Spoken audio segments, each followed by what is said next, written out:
Welcome back to my channel. আজ আমি বানাচ্ছি শিমের পাতুরি। তো অনেকেই তো অনেকভাবে শিমের পাতুরি খেয়েছেন, একবার এইভাবে সবাই একটু ট্রাই করে দেখবেন, আশা করি সবার ভালোই লাগবে। প্রথমে নুন হলুদ দিয়ে শিমটাকে আমি ম্যারিনেট করে রেখেছি 10 মিনিটের জন্য। তারপরে শিলপাটায় আমি কাঁচা লঙ্কা ধনে পাতাটা বেটে নিয়েছি। তারপরে কড়াইতে তেল দিয়ে তেলটা গরম হয়ে গেলে শিমটা আমি দিয়ে দিয়েছি। প্রায় আমার শিমটা ভাজতে হবে, প্রায় 80% শিমটা ভেজে নিতে হবে। তারপরে ভাজা হয়ে গেলে তুলে নিতে হবে। তারপর যে তেলটা থেকে যাবে তাতে আমি অল্প ফোড়ন দিয়ে দেবো, কালো ফোড়ন।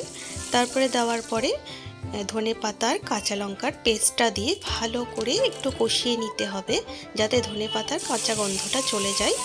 আর দিয়ে দিতে হবে লবণ আর অল্প পরিমাণ একটু হলুদ। আর যে যেরকম ঝাল খায় সেই অনুযায়ী কাঁচা লঙ্কা দিতে পারে, কারণ এটা একটু ঝাল ঝাল হলে তো দারুণ লাগে আরও ব্যাপারটা।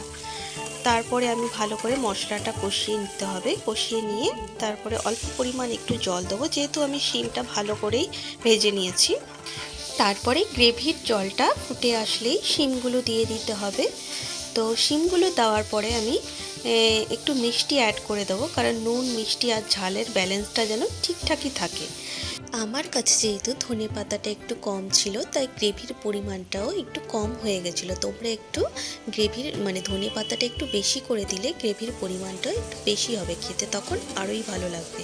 তো একদম শুকনো শুকনো হয়ে গেলে শিমটা নামিয়ে নিতে হবে। তো আমার ভিডিওটা যদি সবার ভালো লেগে থাকে তবে লাইক কমেন্ট আর শেয়ার করে দেবেন।